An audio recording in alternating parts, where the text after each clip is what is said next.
How to add custom fields to products on Shopify. Hey guys, welcome back to the YouTube channel.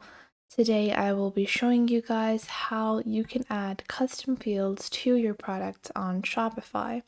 So let's get into it. Now, to get started with adding custom fields to your products on Shopify, the first thing you have to do is head on over to Shopify and you are just going to log onto your account.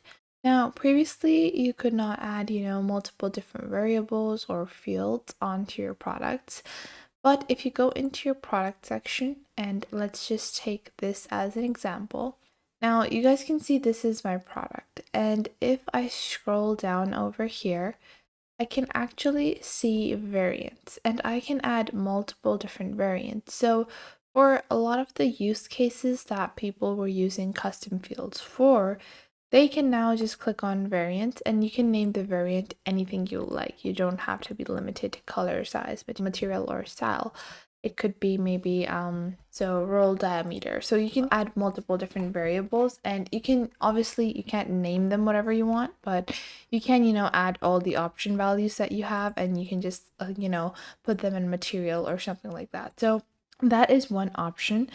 But if you feel like this does not look very professional, especially if you're running a larger e-com store, it's not gonna look very good when you have, material and then in the material variable, you've actually added the size of the paper rolls or the diameter of the paper rolls.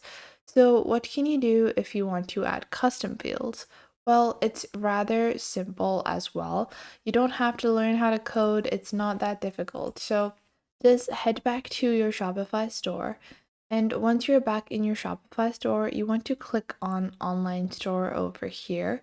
And what you want to do is you have whatever theme you have applied, it doesn't matter, it could be any theme whatsoever.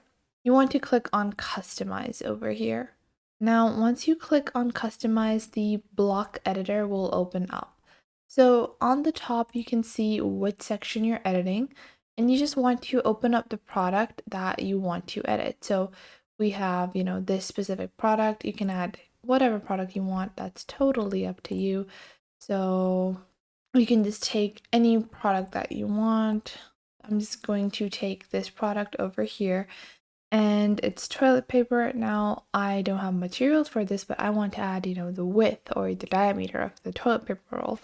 So for that, I can use a custom field. Now to add the custom field, what you want to do is you want to open the page for that specific product. So we're going to open up this one.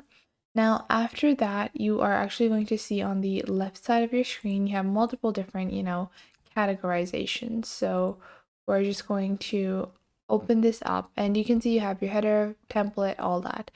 Now, in your product information, you just want to click on Add Block. Now, once you click on Add Block on product information, you want to click on Text. Once you add a text block within product information, you can just move it right to the section where it says variant picker. You can put it above or below the variant picker. That's totally up to you. Now, what you're going to do with this text block is that you're going to click on over here on the text block. And then once you have clicked on it, you will click on the top right over here. It says Insert Dynamic Source. So you will click on this. And after that, you will click on Add Meta Field. Now, this will open up the settings section and you have multiple different meta fields and you can click on Add Definitions, or you can even take a look at your product and, add different fields to new products. So you can just click on over here in Variants and click on Add Definition and you can choose whatever you want. And you can click on Select Type and this will be a product, and within it's going to be a product variant, and you can click on list of product variants like so. Now once you've added this, you can just click on access option and give read access to selected options. We're going to give it to our storefronts, and now I'm just going to click on save. Now once our variants are added, I'm going to go back into my editor and I'm going to click on Add Meta Field. And we can click on variant and we can select this and we can just go on ahead and we're going to add our description as well. I'm just going to refresh my editor. So we have our meta field up here. So in this way, you can add, whatever meta field you want. You can change your dynamic source as well. You can enter whatever you want, and you can remove the dynamic source, and we'll change up the source as well.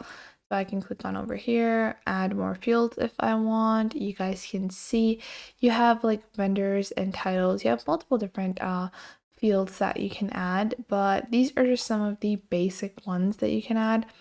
You can click on add definition and add any kind of meta fields in terms of categorizations as well.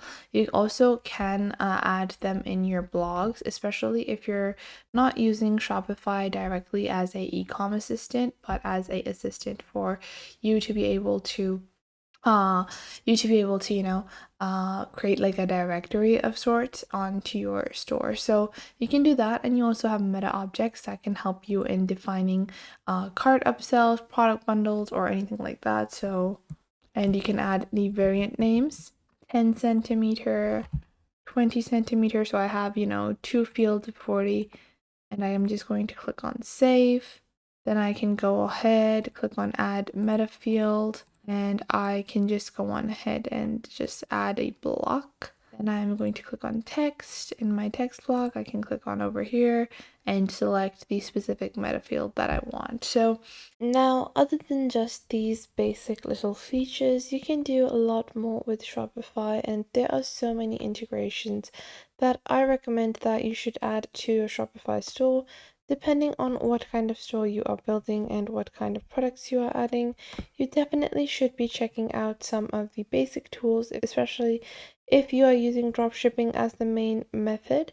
So you have a bunch of different dropshipping applications, and adding variants in dropshipped products can seem a little complicated, and using this meta field method can really enable you into simplifying that entire process. Not only that, but if you go into your product section over here and you take a look at any of your products, it's very essential, even if you're adding meta fields, that on the right side of your screen you have product organization. Now, a lot of people add a bunch of different meta fields, yet still they are not able to get more sales or increase their sales.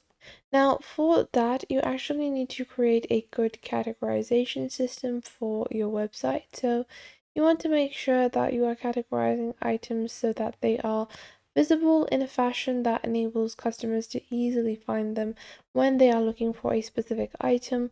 Let's say they're looking for a collection, a summer collection, winter collection, if it's clothes. If it's sporting goods, you can launch them by, teams or games, so on and so forth. So just keep these things in mind, because a lot of people add one specific thing like a meta field. They think that is the end of all their problems. No, you want to constantly improve and analyze your website. Take a look at wherever your website is having certain issues, wherever you are losing sales, you are losing customers, and then you want to take those specific elements of your e-commerce store and improve them. So that is why reporting is such a integral feature of any e-commerce platform. So I hope you guys found this video helpful, and you are now able to get started with Shopify and adding meta fields to Shopify. Do check out our other videos on a bunch of other things you can do on Shopify, and make sure that you leave a like and subscribe to our YouTube channel. And if you have any questions or queries, leave those in the comment box down below. I would love to help you guys out, and make sure to share this video with someone you might feel like might need this, or it could help someone out. So share it with them, and I will catch you guys in the next video.